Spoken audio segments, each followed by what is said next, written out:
저희가 지금 소크라테스까지 왔어요.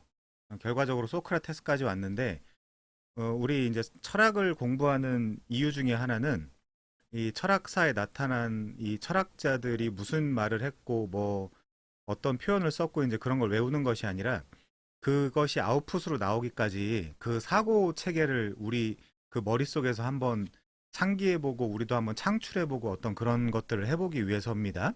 그렇지만 우리가 지금 하고 있는 강의가 서양 철학사이기 때문에 여러분들이 조금 주의해서 생각해 주셨으면 좋겠는 건 뭐냐면 그 우리가 자연 철학부터 시작을 했잖아요. 세계론, 그 다음에 이제 인간론, 그리고 이제 마지막으로 그 가치, 인식론, 그 가치론 이렇게 넘어가는 건데 이 흐름을 어느 정도는 이 개론 시간에는 알고 계셔야 됩니다. 그 서양 철학사의 두 가지 목적 정도가 있는데 첫 번째는 이 철학자들이 어떤 이야기를 했는지 그 이야기를 우리가 이제 비판적 고찰을 하면서 우리도 그 똑같은 생각을 해보는 거고요. 두 번째는 마지막에 이제 그 사가 붙었기 때문에 이 역사의 흐름이 어떻게 흘러가는지를 우리가 좀 생각을 해봐야 되겠죠. 아무튼 그래갖고 우리 이제 자연 철학을 지나서 소피스트를 지나서 그 소크라테스까지 왔다라는 그 흐름을 여러분들이 좀 파악해 주시면 좋을 것 같아요. 잠시만요. 아, 네, 좋습니다. 그 소피스트들은 지난 시간에 어떤 것들이 특징이 있었죠?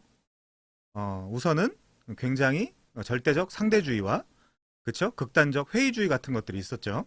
그래가지고 인간이란 존재에 대한 의문 그리고 인간이 어떻게 살아야 될지에 대한 의문들이 자연스럽게 튀어나오면서 어떤 사람들은 소크라테스한테도 소피스트가 아니냐 이제 이렇게 이야기하는 사람들도 있지만 소피스트는 물론 아니 소크라테스는 물론 그걸 부정을 했죠. 부정을 하면서 그 소크라테스는 이 소피스트들의 시대 동시대 소피스트들과 동시대를 살면서 어떤 생각을 했냐면 어떤 생각을 했다 그랬죠? 인간이란 무엇인가? 그리고 인간은 어떻게 살아야 되는가? 그래서 이 소크라테스를 우리가 어떻게 이야기를 하냐면 윤리학의 창시자다 이제 이렇게 이야기를 합니다. 여러분들 이제 그 고등학교 다니면서 이제 윤리학이라는 걸 배우셨잖아요. 그 마지막 그 엑시올로지 그 가치론에서 나오는 건데 결국에는 세계론 그리고 인간론, 그 다음에 인식론, 그 다음 가치론, 요 가치론에서 나오는 건데, 이 나머지 뭐, 그 철학자들이 무슨 이야기를 했고, 언제 살았고, 이제 이런 것들은 그냥 외우기 급급했죠. 그래서 한국의 학생들은 예를 들면, 윤리학 그러면 그냥 도덕이라고 생각하는 경향이 있지만 전혀 그렇진 않습니다. 인간은 누구이고, 인간은 어떻게 살아야 되고, 인간이 가지고 있는 그런 가치라는 건 무엇이고, 세계라는 건 무엇이고, 이제 이런 것들을 좀 더 깊게 고찰해 본 결과 끝에 나온 것이 가치론의 이제 윤리학인 거죠. 자, 아무튼 그래서 이제 우리가 소크라테스로 들어갈 텐데, 그러면 이 소피스트들과 동시대를 살았고, 어떤 사람들에게 있어서는 이 소크라테스도 소피스트다라고 이제 이야기를 했기 때문에 그런 오해도 많이 샀는데, 그럼 소피스트와 소크라테스의 좀 차이점만 제가 잠깐 소개하고 강의를 들어가겠습니다. 자, 제가 이제 이 책을 한번 조금 읽어볼게요. 많은 아테네인들이 소크라테스를 소피스트로 오해했었다. 그렇지만 사실 소크라테스는 소피스트들에 대해 가장 날카로운 비판을 한 사람 중에 한 사람이었다. 소크라테스가 소피스트와 동일시된 것은, 자, 이게 중요합니다. 그가 소피스트와 마찬가지로 어떤 문제에 대해서도 굉장히 냉정하게 분석했다는 데 원인이 있었다. 그러니까 사람들은 어떻게 판단한 거예요? 소피스트들도 냉정하게 비판을 가하고 소크라테스도 냉정하게 비판을 가하니까 그냥 공통 범주로 묶어버린 거예요. 둘 다 소피스트라고. 그렇지만 소크라테스는 거기다 손절을 한 겁니다. 나는 아니야. 나는 저들과 달라. 이제 이렇게 이야기를 하는 거예요. 좀 더 들어보세요. 그렇지만 그 양자 간에는 근본적인 차이점이 있었다. 그 근본적인 차이점이 뭘까요? 소피스트들은 무너뜨리는 데 주력을 했어요. 기존에 가지고 있는 통념, 전통, 아니면 옳고 그름이라고 어느 정도 그나마 상정된 것들을 다 무너뜨리는 데 주력을 했어요. 그래서 이들의 특징이 뭐라고요? 상대주의, 그쵸? 회의주의, 염세주의, 뭐 이제 이런 것들입니다. 근데 소피스트들이랑 반대로 소크라테스는 뭐 했냐면 세우는 데 주력을 했어요. 소크라테스는 뭘 찾고 싶었냐면 진리를 찾고 싶어 했어요. 그러니까 이 소피스트들은 무너뜨리고 싶어 했고요. 소크라테스는 진리를 찾고 싶어 했어요. 그래서 결국 비판을 하고 비평을 한 건 똑같았지만 그들이 결국 목적하고 목표로 한 거는 완전히 달랐던 거죠. 자, 그 차이점이 있었던 겁니다. 그래서 양자 간에는 근본적인 차이점이 있다.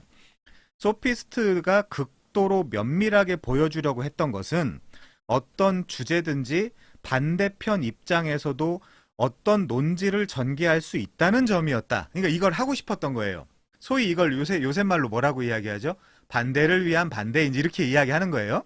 그러니까 사실은 쉽습니다, 이거는. 그쵸? 그래서 제가 지난주에 그 고르기아스의 오류를 그 제자의 어떤 아주 기가 막힌 탁발한 그 다이얼로그로 이제 한번 깐 적이 있잖아요. 이건 쉬워요, 까는 거는. 언제든지 까는 거는 쉬운데 이 소크라테스는 세우고 싶어 했던 사람이에요. 뭐를요? 진리를, 사실을, 팩트를. 그랬고 이 인간들이 어느 정도 무너뜨려 놓고 인간에 대한 것도 무너뜨려 놓고 다 상대주의. 호모 맨수라. 인간은 만물의 척도다. 그렇지만 인간이 아니라 그랬죠. 제가 어떻게 바꿔야 된다 그랬죠? 개인은. 인간은 만물의 척도가 아니에요. 왜냐하면 내 생각, A의 생각과 B의 생각이 다 다른 거예요. 그러니까 그런 식으로 다 해체가 되는 거예요. 해체주의적 관점이죠, 말하자면. 근데 소크라테스는 세우고 싶어 했어요. 비록 세우진 못했지만 뭔가를 에스타빌리시, 설립하고 싶어 했는데 그거 하진 못했어요, 물론. 하진 못했지만 그래서 어떤 사람들은 밀레토스의 탈레스보다, 그 사람 자연 철학자니까요, 이 소크라테스를 첫 번째 철학자로 두기도 해요. 그런 이유로. 자, 좀만 더 들어보세요. 소피스트가 극도로 면밀하게 보여주려고 한 것은 어떤 주제든지 반대편 입장에서도 훌륭한 논지를 전개할 수 있다는 점이었다. 그래서 싸구려 취급을 당하는 거예요. 그래서 소피스트들을 긍정적 의미 부여를 하면 지혜자들, 그 부정적 의미 부여를 하면 뭐라고요? 여러분 이거 기억하셔야 돼요. 어느 정도 궤변론자라고 한 거예요. 뭔가 세우고 정리하고 이제 이런 것이 아니라 무너뜨리고 해체하고 파괴하고. 그러면서 이제 돈을 벌고 이제 그렇기 때문에 플라톤이나 아리스토텔레스나 소크라테스나 굉장히 비판을 한 거예요. 정통 철학자라고 하는 사람들이 굉장히 꼴보기 싫었던 거죠. 소피스트들이 말하자면.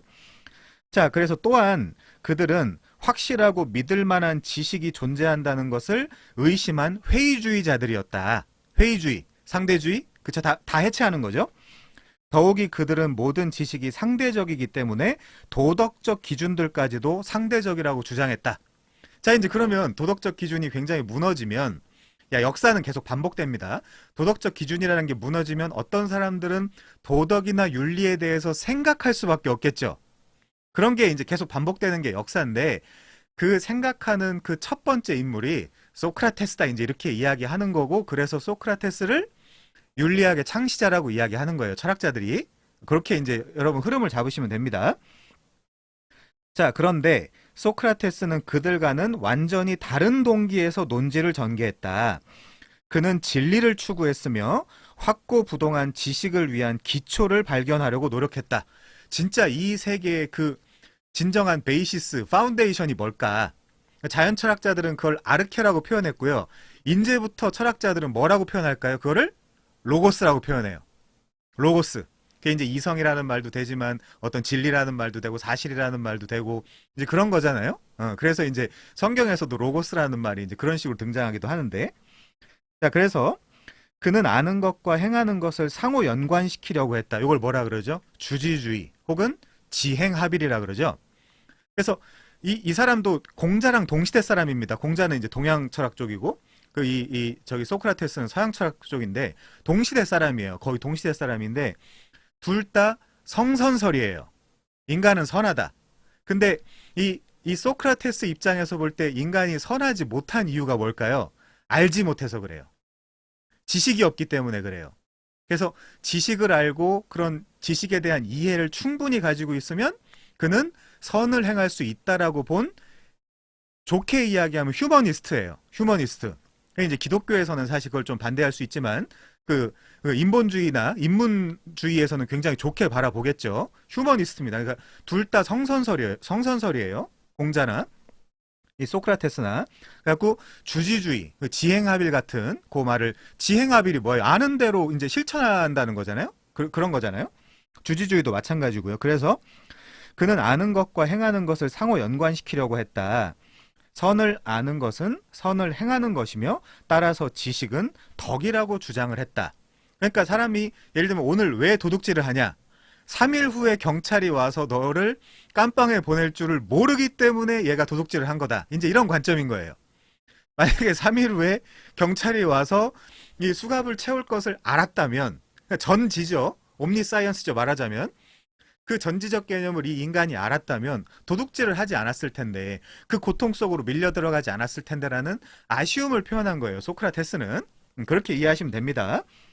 자, 그래서 그는 소피스트들과 달리 변호사나 법률가의 실용적 기술들을 발전시키거나, 요때 그 로이어, 변호사가 나왔다고 했잖아요. 그 변호사의 어떤 기원을 따라가면 물론 그 논란은 있지만 이 소피스트들이라는 것들이 그렇게 이야기하는 사람들이 많이 있습니다. 그 당시에는 그 아고라, 그런 시장이나 우리가 이제 그 스토아 포이킬레 그 얘기했었잖아요. 그 스토아 그 광장에서 이제 사람들하고 토론하고 이야기하고 이제 이런 것들, 그때 나의 말빨이 좀 딸리면 이 소피스트들한테 연설문을 좀 써달라고 하거나 대신 연설을 해달라고 하거나 대신 부탁을 이제 대신 그 자기를 변호해달라고 이제 부탁을 하기도 했단 말이에요. 그래서 로이어의 기원이 소피스트들 아닌가. 지금도 사실 그 귀납법 절차에 따라서 법원에서 이 피고인과 그 원고인이 서로 이제 자기가 하는 것이 아니라 변호사를 대동하고 그 논리와 논리를 가지고 싸우잖아요. 가장 논리적인 이쪽의 주장, 그리고 가장 논리적인 저쪽의 주장으로 맞붙어서 결국 법원에서 결정을 내리는 그 귀납적 절차가 지금 현대 그 법률 절차이지 않습니까? 그건 이제 그런 것들을 그 당시에 했던 거예요.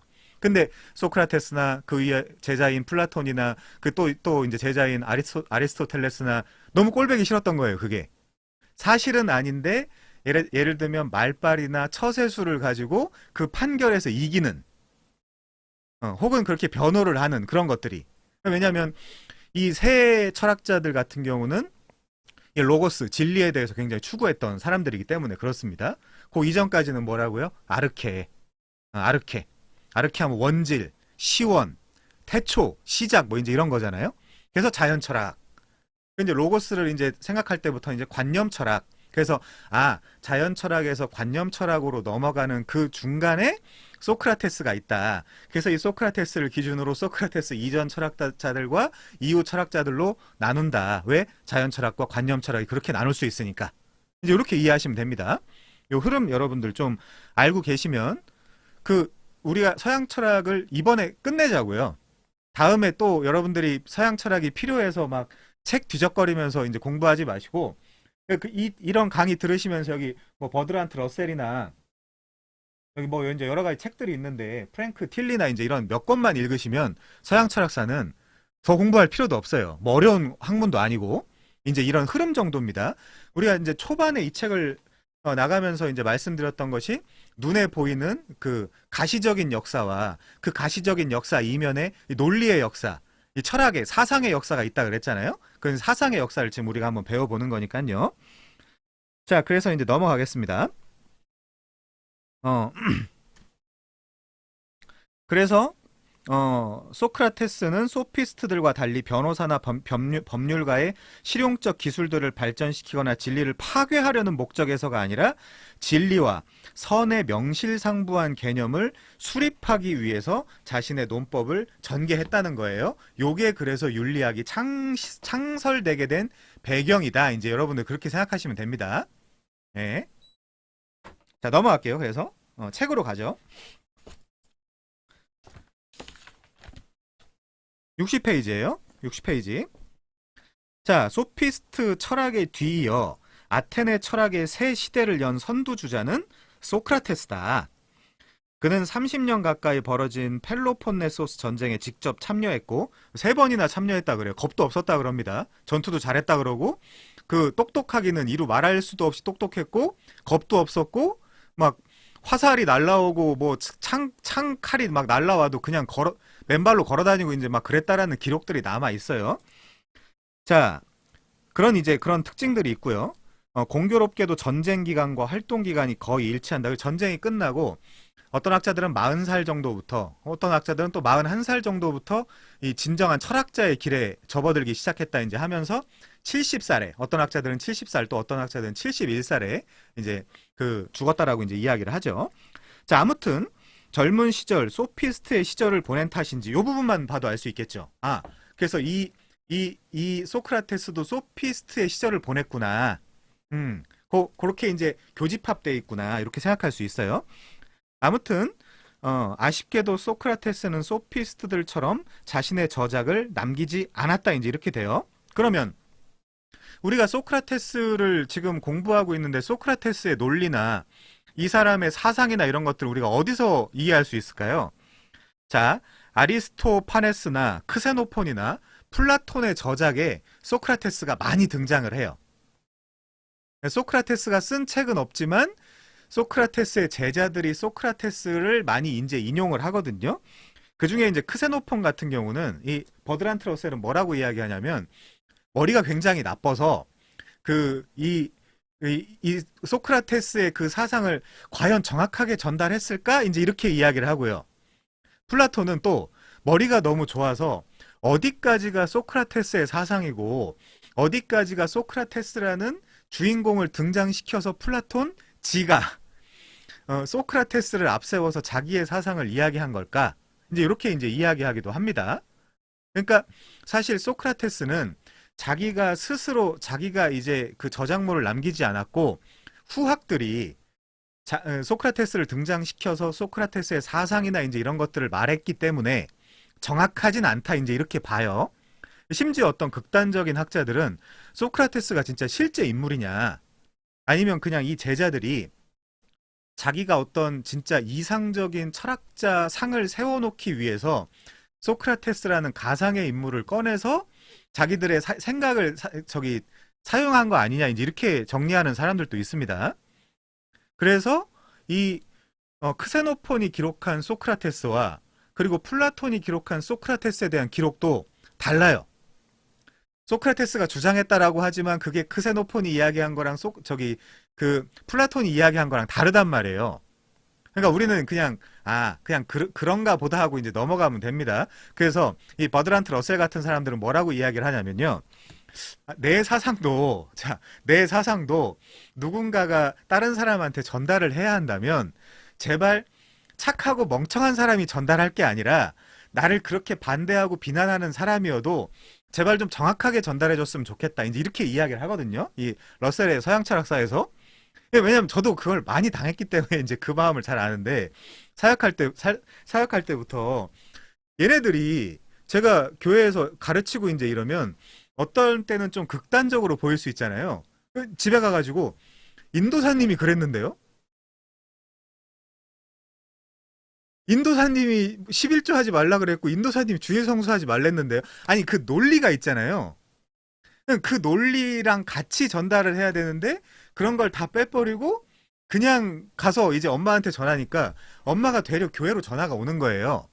그래서 저도 그런 생각을 많이 한 적이 있는데 아무튼 이제 러셀 책에도 그런 일화가 나옵니다. 제발 내 사상을 이 크세노폰 같은 이런 인간들이 막 아무렇게나 사용하면서 전달하지 말고 나를 반대하고 좀 싫어한다 하더라도 정확하게 내 이야기의 논지를 정확하게 전달해주는 사람이 그걸 이야기해주면 좋겠다. 이런 이야기도 나옵니다. 그러니까 이거는 일화예요, 말하자면.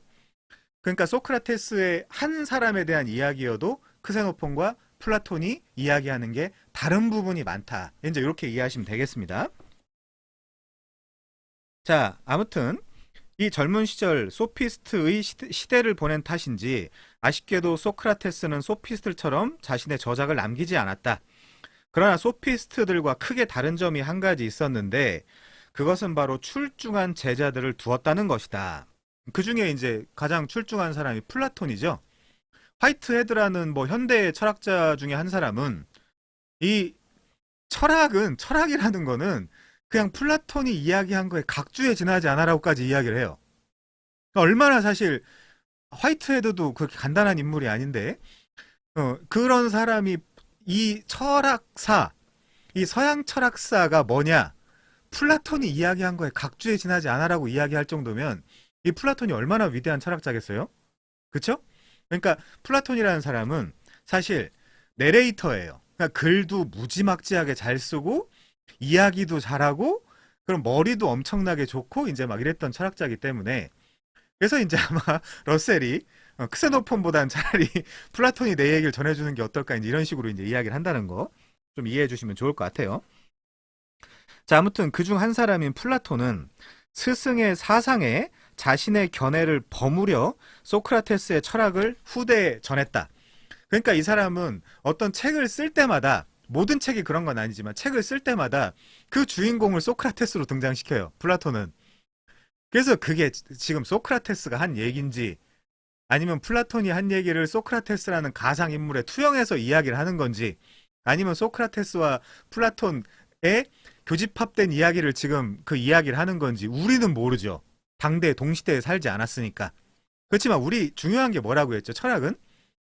자, 소크라테스가 이 이야기를 한 적이 있거든요. 똑같이 나중에 칸트가 똑같은 이야기를 해요. 나는 철학을 가르치는 게 아니라 철학하는 법을 가르치는 거야 라고 이야기를 해요. 나중에 칸트도 그렇게 이야기를 합니다. 나는 철학이란 과목을 가르치는 게 아니야. 그러니까 우리가 철학이라는 과목으로 들어가면 뭐 데모크리토스는 이 말을 했고 밀레토스, 탈레스는 이 말을 했고 이제 이걸 외우게 된단 말이에요. 그렇지만 철학하는 방법을 배운다 그러면 그런 것들은 별로 큰 의미가 없어요. 어떤 결과물이 나올 때까지 인풋, 프로세스, 아웃풋 이 논리의 흐름을 따라서 나도 그 생각을 한번 해보면 자, 이거 중요합니다. 젊으신 여러분들 잘 들으세요. 이 서양 철학사에 나오는 그래도 이 세상에서 인정하는 천재들이 했던 생각, 천재들의 사상, 그쵸? 천재들의 멘탈리티, 사고방식, 이런 사고방식을 나도 한번 내 추상의 세계, 내 아이디어의 세계에서 한번 돌려보면, 그쵸? 나도 그들과 동급이라 이거예요. 우리가 서양 철학을 공부하는 이유는 그거지. 이 사람이 이 얘기했고 저 사람이 저 얘기했고 이 사람 몇 년도에 태어났고 몇 년도에 죽었고 별로 큰 의미 없어요. 우리가 뭐 이제 예를 들면 서양 철학사 교수나 이제 이런 사람들이라면 정확하게 이제 그런 걸 이해해야 되겠지만 여러분들은 그게 이제 메이저가 아니기 때문에 이 사람들이 했던 생각을 나도 한번 해보겠다라는 어떤 그런 정도의 목표, 의식 요 정도만 가지시면 됩니다. 물론 흐름 정도 같이 기억하시면 너무 좋고요. 자, 그래서 대화 형식을 취한 플라톤의 저작에서는 대부분 소크라테스가 대화를 주도하는 인물로 등장한다. 이제 이거죠. 자, 그래서 스티브 잡스도 제가 언젠가 말씀을 드렸지만 스티브 잡스도 이 소크라테스와 반나절 정도만 시간을 보낼 수 있다면 내가 우리 애플에 있는 모든 것을 넘길 용의가 있다. 이제 이런 식으로 말하기도 했거든요. 자, 그러면 어쨌든 이 위대한 어쨌든 사업가든 철학자든 다 소크라테스를 최고의 철학자라고 칭찬을 한단 말이에요. 그러면 여러분들도 소크라테스가 무슨 생각을 했는지, 그쵸?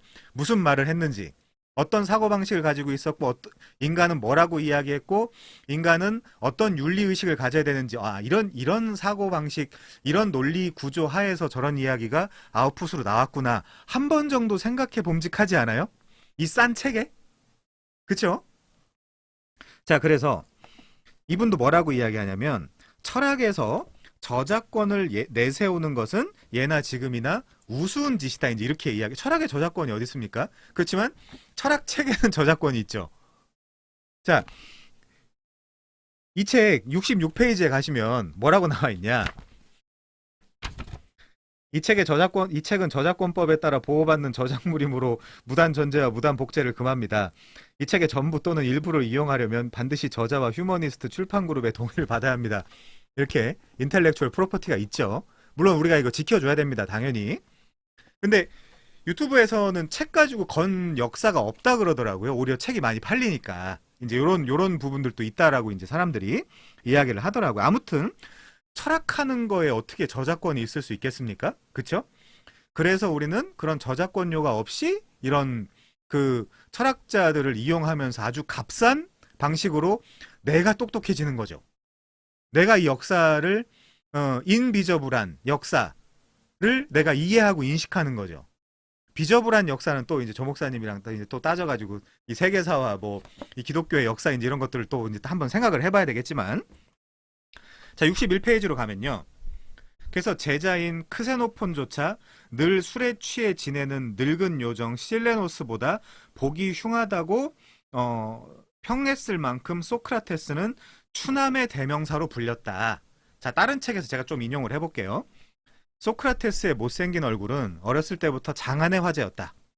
소크라테스의 조각상을 보면 알 수 있듯이 확실히 그는 못생겼다. 몹시 거친 피부에 개구리같이 툭 튀어나온 눈, 두꺼운 입술에 주저앉은 코, 이런 독특한 생김새는 사람들의 관심을 끌기에 충분했다. 그러나 주위 사람들이 아무리 놀려도 소크라테스는 밝고 건강하기만 했다. 그는 자신의 용모에 대해서 우스갯소리를 즐기기까지 했다. 자기 눈은 사방을 잘 볼 수 있도록 툭 튀어나왔으며 길고 똑바른 코보다 뭉뜩한 코가 냄새를 더 잘 맡는다고 자랑하여 주변을 웃기기까지 했다. 성격이 되게 좋았던 거죠. 지금 이런 얘기했으면 다 이제 막 방구석에 들어가서 울고 막 무슨 막 난리가 났을 텐데 이런 멘탈도 우리한테 좀 굉장히 필요하다고 생각이 들어요. 게다가 그는 타고난 건강 체질이었다. 중년의 나이에도 한겨울에 맨발로 행군하고 얇은 겉옷만 걸치고 다녔는데도 별 탈이 없었다. 심지어 나이 70에 독약을 마시고도 너무 건강한 나머지 도끼가 퍼지지 않아 감옥 안을 계속 걸어 다녀야 했다는 일화까지 전해진다. 건강한 육체에 깃든 건강한 정신, 어린 시절부터 소크라테스가 평생 간직했던 모습이었다. 이렇게까지 나옵니다. 자, 책을 보시면요. 여기도 들창코와 앞장구의 배불뚝이었으니 이 시대의 그런 몸짱과도 거리가 멀었다는 거죠. 머리 숱도 이제 그 초상화나 이런 것들을 보면 많지 않아요. 지금 시대 굉장히 심각하죠. 프로페시아가 이제 없었던 시기였으니까. 자, 아무튼 그뿐이냐. 부인인 크산티페가 역사의 유명한 악처로 회자될 만큼 여복도 지질이 없었다. 세계 3대 악처가 있죠. 세계 3대 악처가 있어요. 예를 들면 이 소크라테스의 그 와이프였던 크산티페라는 사람이 있고 모차르트의 그 와이프였던 또 콘스탄트가 있죠. 그리고 이제 마지막으로 톨스토이의 와이프였던 소피아라는 사람이 있죠. 자, 근데 제가 이제 지적을 하고 싶은 건 그거예요. 이 사람들이 대한민국을 찾아보진 않았구나. 왜냐면 여러분들이 유튜브에다가 세계 3대 악처라고 한번 쳐보고 그 악처들이 어떤 사람인가 한번 쳐보세요. 그러면 무슨 생각이 번쩍 드냐면 이게 왜 악처야? 이런 생각이 들 거예요. 왜? 라면 중에도 그 진라면에 보면 순한 맛, 매운맛이 있죠. 우리나라는 완전 매운맛이에요. 이거에 비하면. 근데 이 정도 사람들이 세계 3대 악처라고? 그래서 제가 내린 결론은 대한민국을 조사하지 않았구나. 대한민국을 조사했으면 이런 얘기를 함부로 하지 않았을 텐데 이제 이런 생각이 들 정도로 여러분들은 이제 이 정도를 한번 상식적으로 이 세계 3대 악처가 뭔데 뭐 했길래 3대 악처 한번 쳐보세요. 그럼 뭐다? 너무너무 순한 맛이다. 이 소크라테스의 크산티페는 영어 단어에서도 그 악처, 그러니까 그 악처라고 치면 산티페가 그 악처라는 뜻이거든요. 영어에서, 영미권에서. 산티페가 악처라는 뜻인데 그 어원이 소크라테스의 와이프예요. 이제 그 정도까지인데 그럼 소크라테스 와이프가 뭐 했냐? 자, 소크라테스가 40살부터 돈도 안 벌고 가정생활도 등한히 하고 이러면서 그 나가서 밥이나 얻어먹고 이러면서 계속 철학만 했단 말이에요. 자기는 스스로 신이 나한테 등의 임무를 줬다. 등해가 뭔지 아시죠? 그 파리, 쏘는 파리가 있단 말이에요. 그래갖고 이 멍청한 아테네 사람들을 내가 이렇게 쏘고 다니고 찌르고 다니는 그 등의 임무를 신이 나한테 부여했기 때문에 내가 어떻게 집안 형편을 따질 수 있냐. 나한테 사명이 있는데. 아니, 그러면서 밖으로만 떠들고 다니면 와이프가 빡치지 않겠어요? 그래서 조금 뭐라고 한 거를 세계 3대 악처 중에 1위라고 이제 이야기를 하는데 제 생각엔 대한민국을 조사하지 않았다. 대한민국을 조사했으면 이 여자들은 등수 안에도 못 든다. 이제 이런 생각을 제가 아까 잠깐 해봤습니다. 이제 한번 검색을 해보세요. 이 사람들이 뭘 했는지. 자, 넘어가고요. 그래서 게다가 늘 낡은 옷을 입고 맨발로 거리를 누비며 만나는 사람마다 닥치는 대로 네가 아는 게 뭐냐? 네가 아는 게 뭐냐? 예를 들어 기독교식으로 이야기를 해볼까요? 저는 뭐 뭐 믿음의 가정에서 태어났어요. 이제 그렇게 이야기를 해요. 그러면 소크라테스는 뭐 하냐면 그래 믿음의 가정 좋지. 그럼 믿음이 뭔데? 자, 한국 기독교인 중에 믿음이 뭔데라는 질문에 대답할 수 있는 사람 몇 명이나 있을 것 같아요. 저 소크라테스 선생님 저 예배 드리러 가요. 잘 만났어. 그럼 예배가 뭔데? 자, 한국 기독교인 중에 예배를 성경적으로 데피니션 할 수 있는 사람이 몇 명이나 될까? 예배가 드리는 겁니까? 예배는 하는 거죠. 벌써 언어부터 잘못됐죠, 지금. 아니, 예배라는 어떤 그런 관념이나 추상적인 개념을 드려요? 하나님한테? 그리고 이제 우리는 코람데오라는 표현도 많이 하지만 자꾸 하나님 앞에라는 표현을 쓰잖아요. 저도 자꾸 이제 이 기독교 문화에 너무 익숙해져 있다 보니까 제가 이제 회심한 지가 거의 10년 가까이 되다 보니까 자꾸 하나님 앞에라는 표현을 써요. 아니, 하나님께가 맞죠. 하나님 앞에다 드려요. 하나님이랑 상관없이. 그러니까 자꾸 이런 식으로 소크라테스는 누가 말만 하면 따진 거예요. 마치 누구처럼. 누가 무슨 말만 하면 일로 와봐. 예배가 뭔데? 믿음이 뭔데? 저는 하나님께 영광 돌려요. 너 잘 걸렸어. 영광이 뭔데? 아, 왜 그렇게 따져요? 그냥 느끼면 되지. 이제 이런 사태가 이제 벌어진 거예요. 말하자면. 소크라테스가 이제 있었던데. 그래서 자기를 뭐라고 했다고요? 나는 등에다. 이 무식한, 이 어리석고 무식한 아테네의 청년들을 깨우는 등에다. 그래서 끌려가는 거거든요. 마지막에. 자, 이제 그거는 좀 이따 따져보기로 하고요. 자, 그래서, 늘 낡은 옷을 입고 맨발로 거리를 누비며 만나는 사람마다 닥치는 대로 당신이 아는 게 뭐냐라고 따지고 들었으니 어떤 의미에서 소크라테스는 철학자라는 말에서 연상되는 통속적인 이미지를 골고루 갖춘 인물이라고 할 수 있겠다. 우리가 철학자 그러면 이제 생각나는 인물이 있잖아요. 그쵸? 아, 철학자는 이렇게 생겼고 머리 스타일은 이렇고 뭐 이제 이럴 거야라고 생각나는 그 이미지들이 있잖아요. 자, 아무튼 소피스트의 시대를 살았다는 점을 염두에 두면 소크라테스에게서 소피스트와의 유사점을 찾는 것은 그리 어려운 일이 아니다. 우선 소크라테스는 자연에서 인간으로 초점을 옮긴 여러분, 자, 제가 계속 반복해서 말씀드리지만 이런 표현들을 허투루 넘어가지 마세요. 지금 가벼운 표현이지만 자연에서 인간으로 초점을 넘겼다 그러잖아요. 이건 서양 철학사에서 대전환이에요. 여러분들이 반드시 기억을 하셔야 돼요. 그래야, 자, 서양 철학과 역사, 이런 신학책, 이건 벽돌이지, 이거 책인지도 모르겠는데, 이런 책을 읽을 수 있어요. 이런 서양 철학사, 이런 아주 기본, 이런 개론, 개념부터 넘어가지 않고 어떻게 이런 책을 읽습니까? 그래서 리차드 멀러가 어떻게 서양 철학사를 공부 안 하고, 어떻게 신학을 한다라는 얘기를 할 수 있냐, 그런 이야기를 하는 거거든요. 자, 그래서 철학을 할 때, 지금 공부할 때 그냥 한 방에 끝내세요. 나중에 또 공부하지 마시고 시간 낭비예요. 이제 우리가 늙는단 말이에요, 문제가.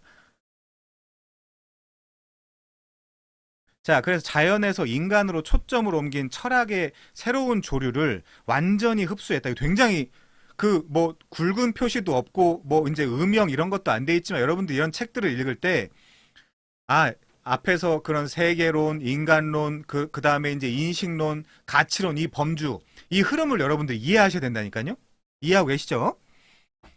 자, 그래서 또한 소피스트들이 그랬듯이 소크라테스도 윤리학을 철학의 핵심으로 삼았다.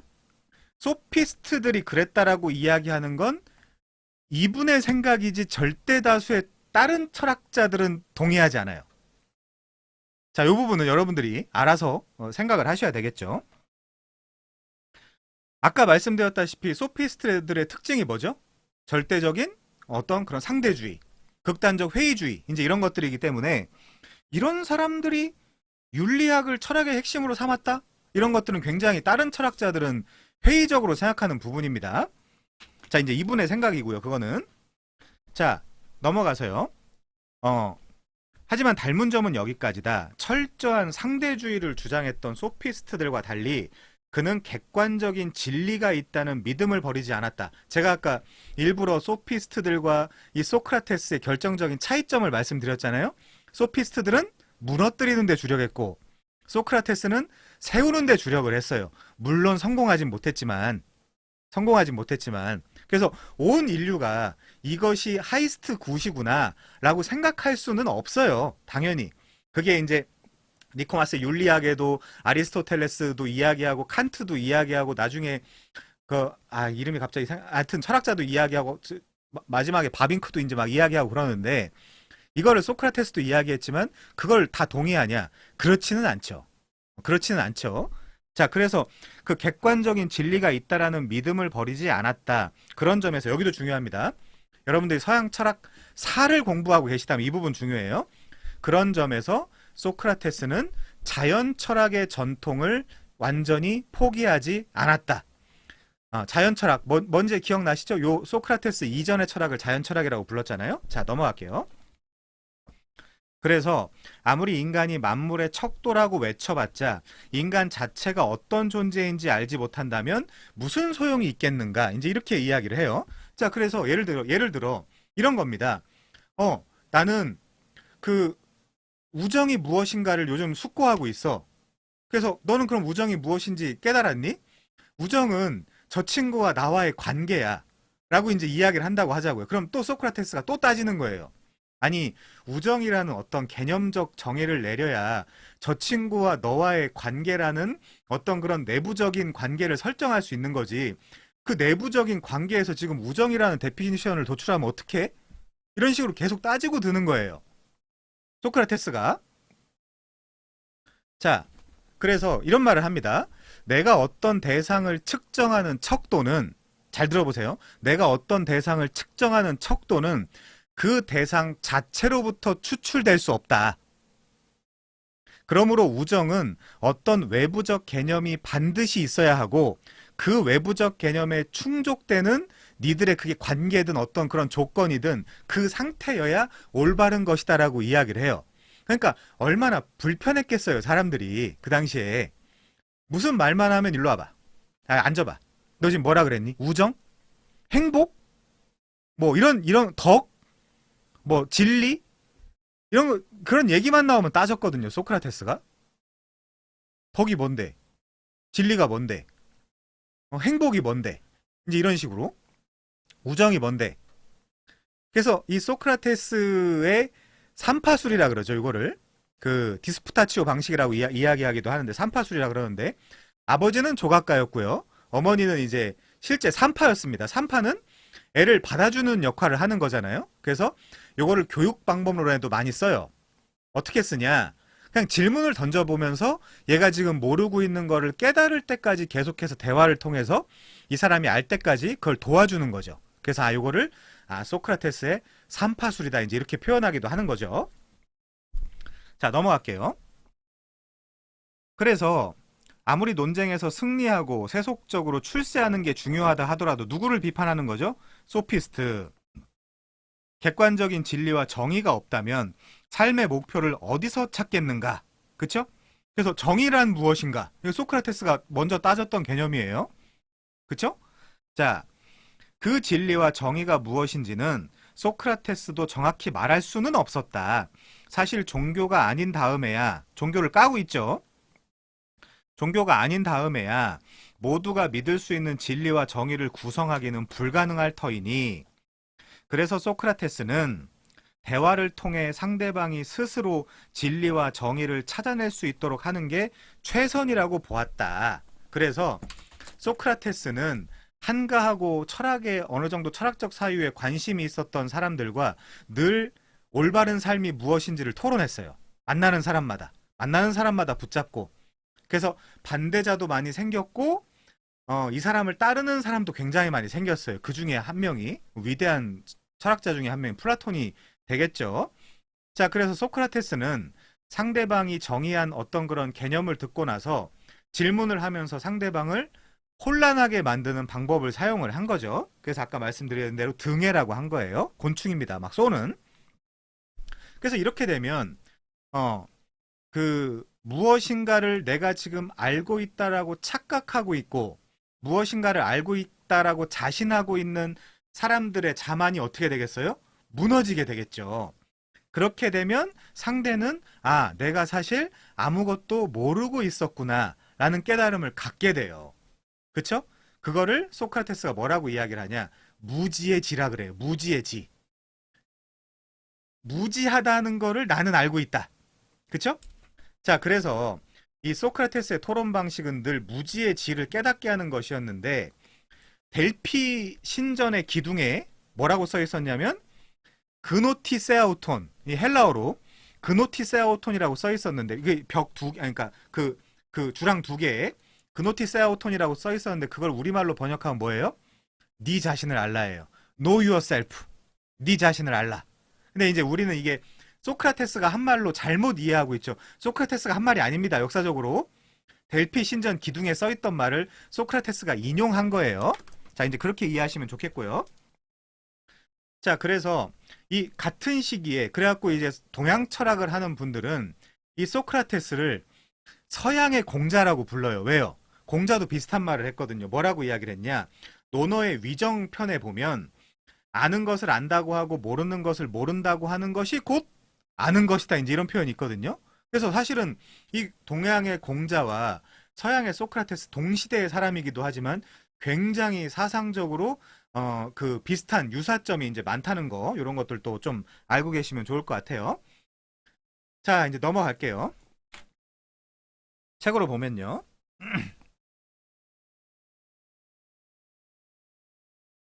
그래서 소크라테스는 대화를 통해 상대방이 스스로 진리와 정의를 찾아낼 수 있도록 하는 것이 최선이라고 보았다. 객관적인 진리를 각자가 알아서 주관적으로 찾는다라는 것은 어딘가 악의가 맞지 않는 이야기처럼 들리지만 그것은 모순이라기보다 소크라테스가 자연 철학과 소피스트의 전통을 둘 다 이어받아 조화시킨 결과라고 봐야 된다. 이제 이거죠. 자, 여기 나오네요. 소크라테스의 어머니는 산파였고, 그쵸? 아버지는 조각가였다. 철학자 아들을 위해 이렇게 절묘한 조합이 있을까? 소크라테스는 지식을 가르치기보다 대화의 상대방에게 재료를 주고 스스로 지식을 조각할 수 있도록 이끌어주는 산파의 역할을 하고자 했다. 이거를 이제 우리가 여러분들이 잘 아는 식으로 이제 변증법이라고 하죠. 변증법. 기독교에서는 험증학 뭐 이제 이렇게 이야기하기도 하지 않습니까? 자, 그래서 소크라테스가 이야기한 것 중에 제일 유명한 말 뭐죠? 성찰하지 않는 삶은 가치가 없다. 성찰이라기보다 우리가 많이 들어본 말로 하면 반성하지 않는 삶은 가치가 없다. 이 말을 했습니다. 소크라테스는. 그렇게 이해하시면 좋을 것 같고요. 자, 그래서 여기서 소크라테스가 말하는 성찰은 뭐예요? 진리를 추구하는 과정이다. 그래서 우리식으로 이야기하면 시커, 구도자예요. 구도자. 진리를 찾아가는 그 과정에 있는 사람. 그래서 물론 자, 메피스토펠레스라는 사람은 이렇게 이야기했어요. 회의주의자예요. 회의주의자와 소크라테스의 반응을 한번 살펴보십시오. 메피스토펠레스는 뭐라고 이야기하냐? 사색하는 자는 푸른 돌판에서 마른 풀을 먹는 짐승과 같다. 이런 식으로까지 비꼬기도 했거든요. 왜? 회의주의자니까. 근데 이제 이걸 보고 또 여러분들 유명한 존 스튜어트 밀, 자유주의자죠. 우리 신학적 자유주의자가 아니라 경제학적 자유주의자. 존 스튜어트 밀은 그런 얘기도 했죠. 배부른 돼지가 될래? 아니면 배고픈 소크라테스가 될래? 라고 이제 질문을 이제 딱 한 순간 전 배부른 돼지가 될 거야 라고 한 사람이 훨씬 더 많았죠. 지금도 당연히 무슨 소크라테스가 되고 싶은 사람이 몇 명이나 있겠어요. 배부른 돼지가 돼서 인스타에다 자기 먹은 음식이나 올리는 게 이 시대 사조잖아요. 지금 말하자면. 자, 그러니까 이런 이야기는 지금 시대 사조랑 잘 안 맞는 이야기인데 그나마 이런 시대 사조 속에서도 진리를 찾아가고 싶고 어쨌든 똑똑해지고 싶고 지성을 추구하고 싶은 사람들은 이 서양 철학사를 공부하지 않을 수가 없는 거죠. 구도자적 입장에서. 당연한 겁니다, 이거는. 자, 그래서 제가 자주 드리는 말씀이지만 이 철학을 하는 목적은 지식을 축적하는 데 있지 않아요. 철학을 하는 이유와 목적. 내게 이미 쌓여있는 지식이나 신념이 과연 올바른 것인가? 나는 꼰대가 아닌가? 나도 모르게 내 사고방식, 내 세계관이 굳어지지는 않았는가? 계속해서 반성하고 성찰하는 거예요. 철학을 하는 이유는. 그래서 내가 지금 가치롭게 생각하고 있는 것이 과연 의미가 있는 것인지, 철학사조로서 윤리적인 것인지, 이런 것들을 검토하고 숙고하며 내게 이미 혹은 이 세상에서 가치 있다라고 하는 것이 이미 깊게 박혀 있는 독단과 독선, 선입견을 제거하기 위해서 철학을 하는 거예요. 그래서 철학자는 고집이 세지 않아요. 철학자인데 고집이 세다. 철학을 아직 안 한 거예요. 철학자는 고집이 셀 수가 없어요. 고집이 센 것은 철학자의 자세가 아니에요. 진정한 철학자는 고집이 없어야 돼요. 내가 여러분 한번 잘 생각해 보십시오. 특히 개혁주의자들이 아주 깊게 고민해야 될 영역 중에 하나인데 어떤 신념이라는 이름으로 쓰레기 같은 사상을 굉장히 고집 부리고 있지는 않은가 한번 생각해 봐야 돼요. 물론 그게 성경에 너무나 명백하게 명제적 진리로 등장해 있으면 그거 포기할 수 없겠죠. 그렇지만 아무것도 아닌 거를 막 되게 어떤 그런 고집으로, 그쵸?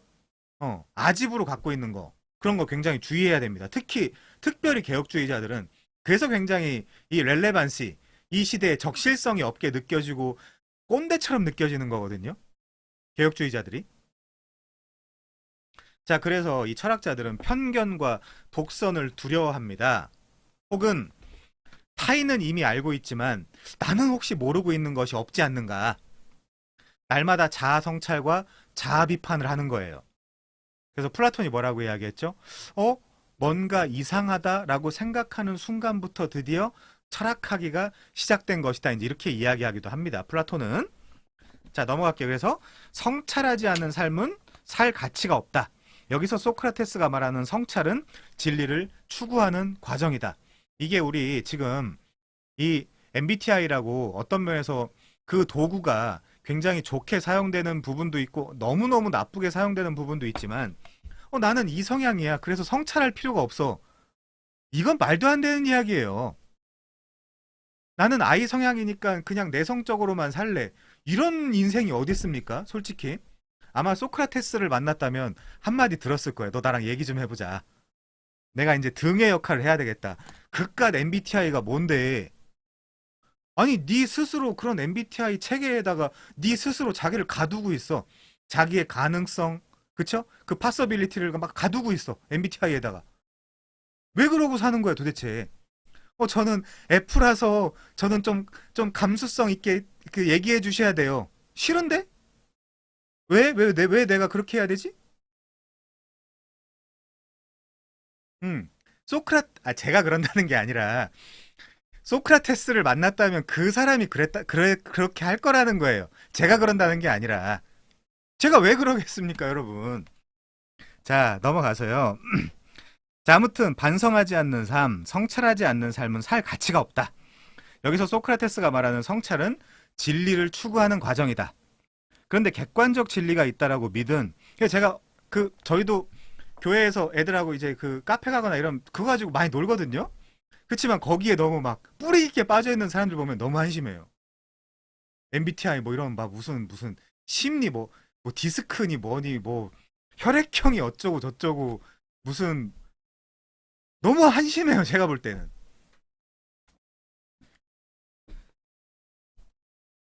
객관적 진리가 있다라고 믿은 그의 기준에 따르면 지식에는 참된 지식과 억측이 있다.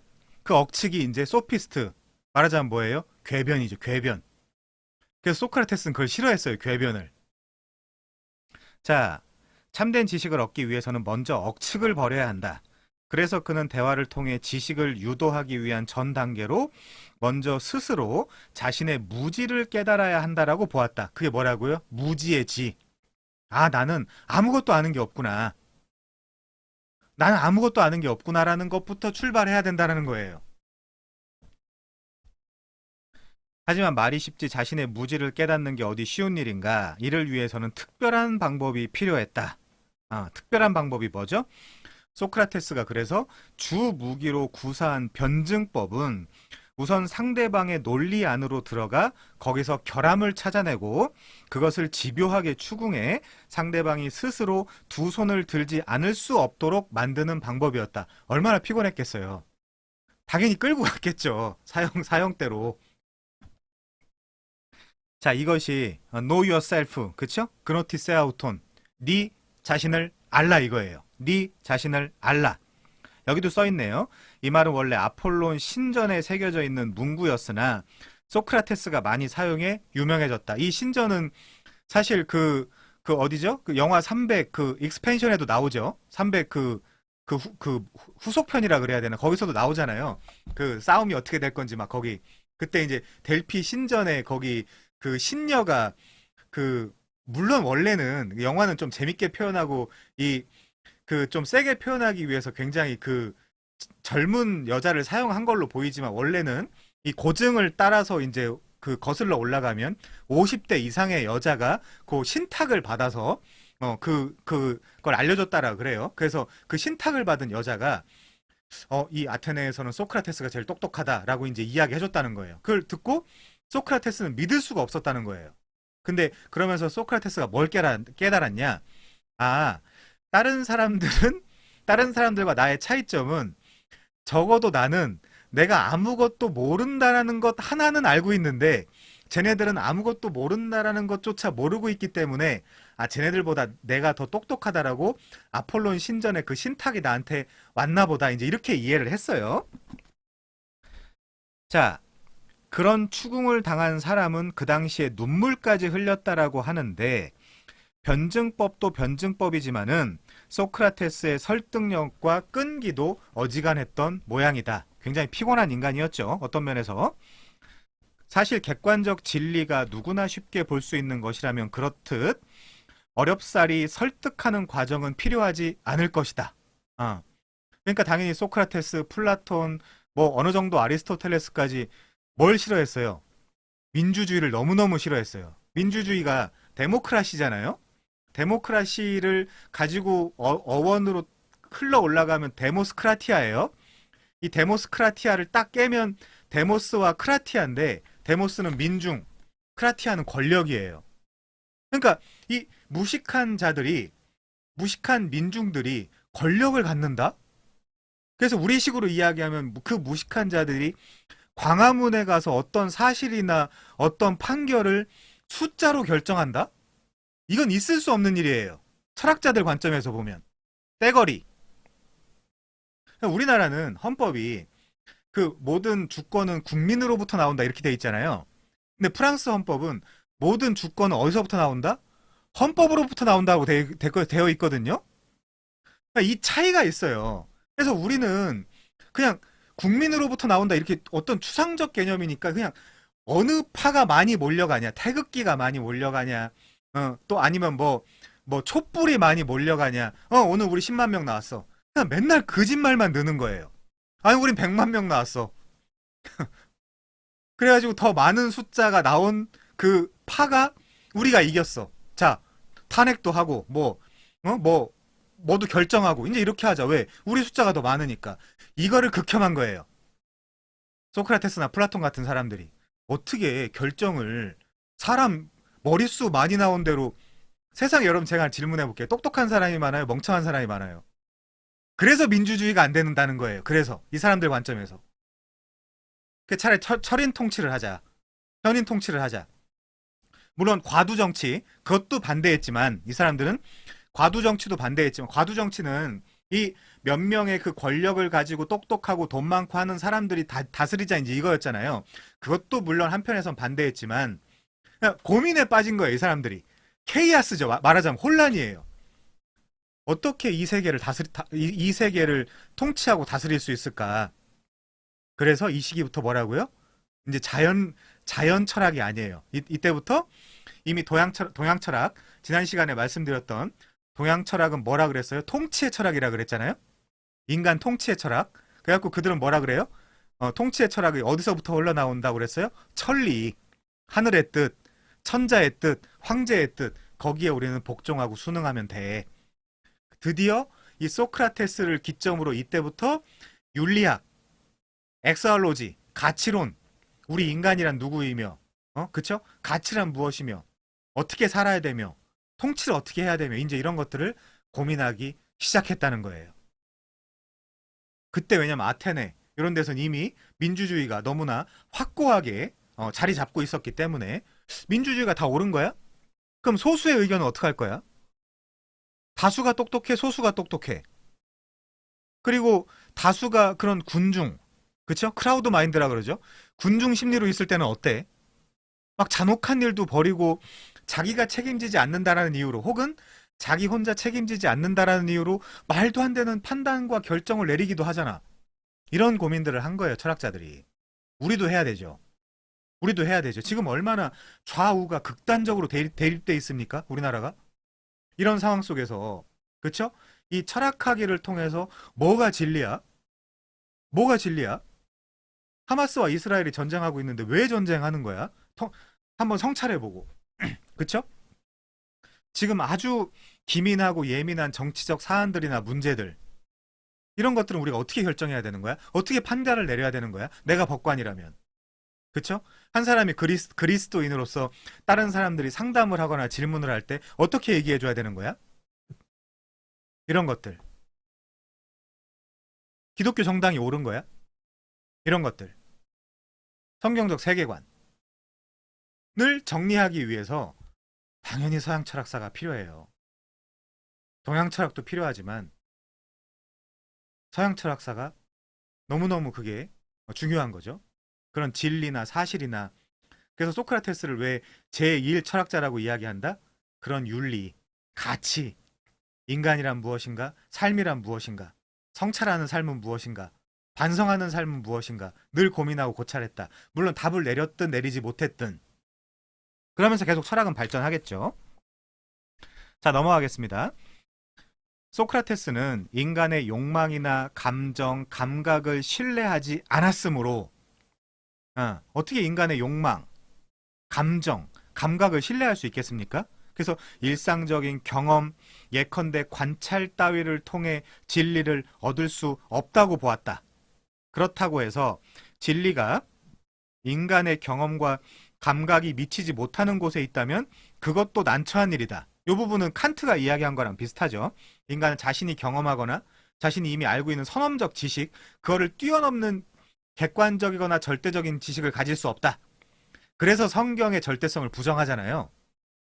하나님을 인식하는 걸 그래서 칸트가 부정하잖아요. 어떻게 인간이 하나님을 인식하냐. 나의 비욘드, 저 너머에 있는 신인데. 근데 개혁신학은 뭐라 그래요? 하나님이 너네들이 인식하고 이해할 수 있을 정도의 정보는 얼마든지 충분하게, 이게 성경의 충분성이거든요. 그게 성경 그 닥트린으로 들어가면 충분하게 주었으므로 우리는 알 수 있다. 이제 이렇게 보는 입장인 거죠. 개혁신학에서는. 그게 이제 칸트와 개혁신학과의 그 차이점이라고 이제 우리가 이해할 수 있습니다. 자, 넘어가면요. 그래서 그렇다라고 해서 진리가 인간의 경험과 감각이 미치지 못하는 곳에 있다면 그것도 난처한 일이다. 진리의 실용성을 중시한 것은 소피스트의 전통이다. 그래서 절묘한 해법을 구상했다. 그게 뭐냐? 자, 여기 중요한 단어 나와요. 근데 지금 따지진 않을게. 지금 따지면 이게 너무 산만해지면, 이게 나중에 이제 요 개념들에 대해서 우리가 다 배울 건데, 지금 따지면 너무 산만해지면 이 소크라테스에 대한 이 내용들이 희석되기 때문에, 아무튼 이 내용은 읽고 그냥 넘어가겠습니다. 자, 근데 잘 보세요. 즉, 개별 사물이나 행위는 관찰할 수 있어도 정의는 내릴 수 없으며, 반대로 보편적인 것은 정의 내릴 수 있어도 관찰할 수 없다고 주장한 것이다. 여기서 뭐가 나오겠어요? 개별자와 보편자가 나와요. 이게 개별자나 보편자는 마치 고전과 같아서 모두가 들어봤지만 읽어본 적이 없거나 이해하지는 못하는 개념이랑 똑같은 거죠. 자, 그건 나중에 이 개념이 등장하는 순간 거기서 설명을 하도록 할게요. 지금 너무 산만해집니다. 그러면 자, 이 알쏭달쏭한 입장은 나중에 플라톤의 이데아론을 위한 토대가 되며 더 나중에는 중세 철학사 전체를 관료하는 주요 쟁점인 보편자와 개별자의 관계가 된다. 그래서 여기서 굉장히 또 등장하는 중요한 철학적 사조 두 가지가 있어요. 뭐예요? 유명론. 그쵸? 그리고 하나는 실제론. 실제론은 플라톤 쪽, 유명론은 아리스토텔레스 쪽. 자, 여기까지만 이해하세요. 지금 따지지 맙시다. 그거는. 지금 따지지 맙시다. 자, 하지만 소크라테스의 시대에는 그 문제는 제기되는 데까지만 가능했을 뿐 계속 추구할 만한 철학적 토양은 마련되지 않았다. 인제 시작했으니까요.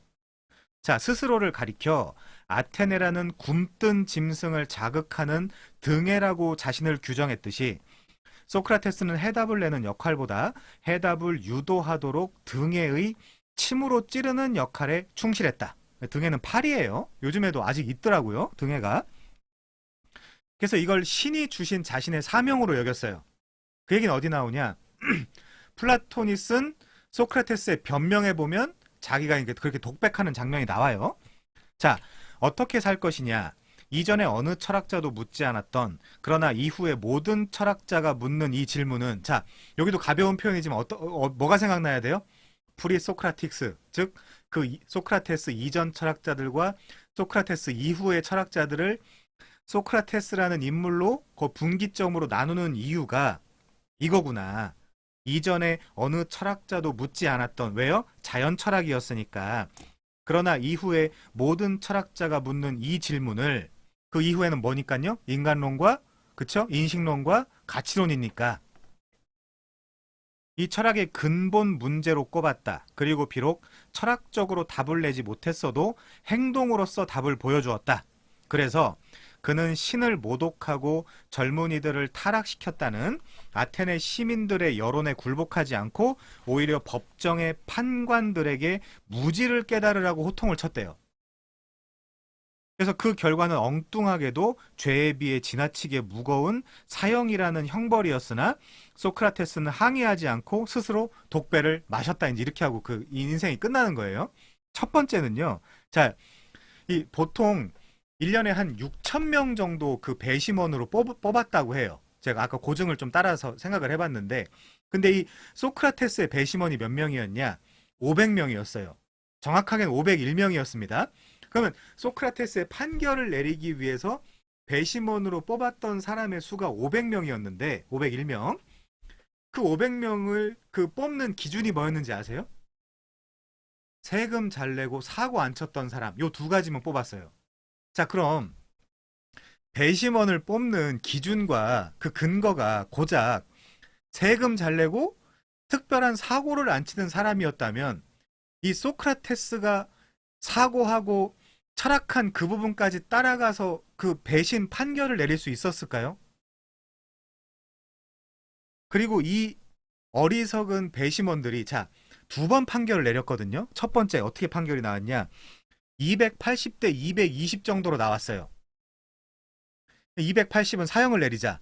220은 사형을 내리지 말자. 그래서 이 판결하는 사람들도 아, 이거 그냥 요 정도면 사형을 내리지 않는 걸로 결정하는 게 어떻겠냐? 의견이 분분했어요. 그래서 마지막에 그 책 어딨나?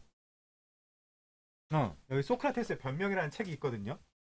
소크라테스의 변명, 진리를 위해 죽다. 이 책에 보면 자, 그러면 소크라테스, 야, 너 260대 280대 220 나왔으니까 나와서 마지막으로 변론해. 그게 이제 소크라테스의 변명이에요. 말하자면. 자, 그러면 사람들은 어떻게 기대를 했냐면, 아, 잘못했어요.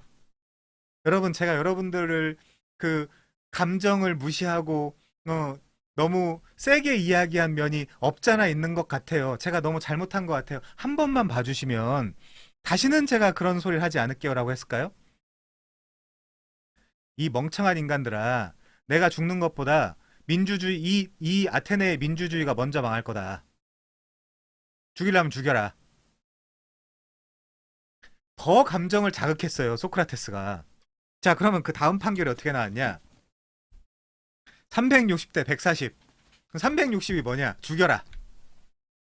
140은 살려라. 그나마 140이 인간이죠.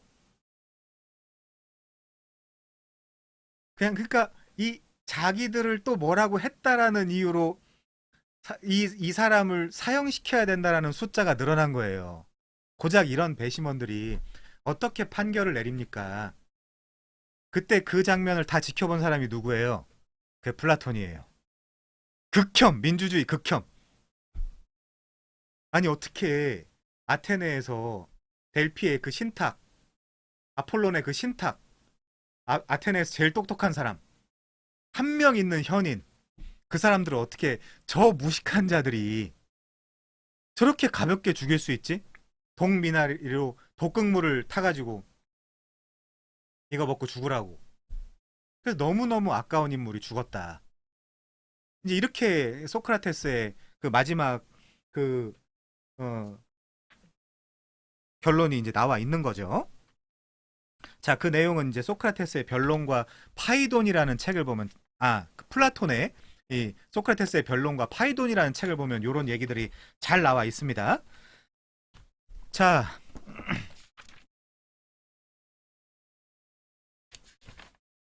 플라톤으로 들어가면 제가 아무리 짧게 해도 2시간을 해야 돼요. 그래서 오늘은 이 정도까지 하시는 게 어떤가 생각을 합니다. 자, 그래서 아무튼 소크라테스를 짧게 제가 좀 정리를 해드리면요. 이 소크라테스라는 인물로 우리가 지금 서양 철학사를 배우고 있으니까 그 이전 자연 철학자들과 이후 그 모든 인간론 그리고 그 인식론 가치론을 따지고 있는 그런 관념 철학으로, 자, 그래서 요거 기억하시면 돼요. 자연 철학에서 관념 철학으로 넘어갈 때 소크라테스가 그 중심에 있었구나.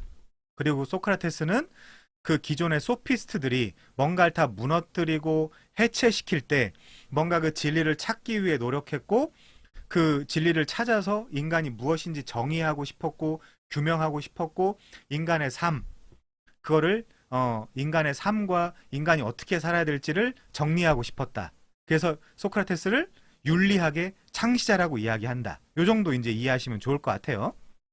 자, 그리고 이제 나머지 이런 자잘한 내용들은 여러분들이 이제 스스로 이런 되게 얇거든요. 재밌어요. 이 책에도 뭐라고 써 있냐면 중3 수준의 그 이해력만 있으면 요 소크라테스의 그 변명은 얼마든지 이해할 수 있다, 이제 이렇게 나와 있기 때문에, 그 이제 이 사람이 여기 부제에도 써 있지만 진리를 위해 죽다, 이제 이렇게 돼 있어요. 이게 소피스트들과의 차이점이에요. 이 진리는 없다. 진리는 없다. 진리는 파괴해야 되고 없애버려야 되는 것이다. 고르기아스, 절대적인 회의주의, 그쵸? 프로타고라스, 아주 극단적인 상대주의. 그렇지만 그 소용돌이 속에서 소피스트들로 분류되기도 하지만 소크라테스는 그렇지 않다. 진리는 있다. 그리고 인간이 분명히 가지고 살아야 되는 그런 가치라는 것은, 절대적인 어떤 그런 윤리, 도덕이라는 것은 분명히 있다라고 하면서 그런 윤리론 이런 것들을 세우고 싶어 했던 아주 그 세계에서 가장 유명한 철학자이며, 우리 나우나 선생님도 테스형 세상이 왜 이래 이렇게 묻기도 했잖아요. 아무튼 그렇게 그 진리를 탐구하고 찾고 싶어 했던 모든 사람들이 이 소크라테스의 그 집의 문을 두드렸다라는 사실을 기억하시면서 한번 검색도 해보시고, 여타 이제 그런 파이돈도 어려운 책 아니거든요.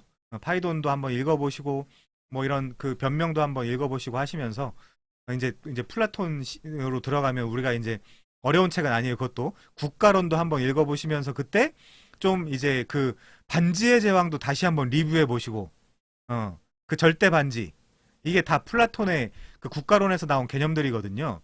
그러니까 세상에 뭐 르세라핌을 만들든 뉴진스를 만들든 지금은 다 세계관이 들어있어요.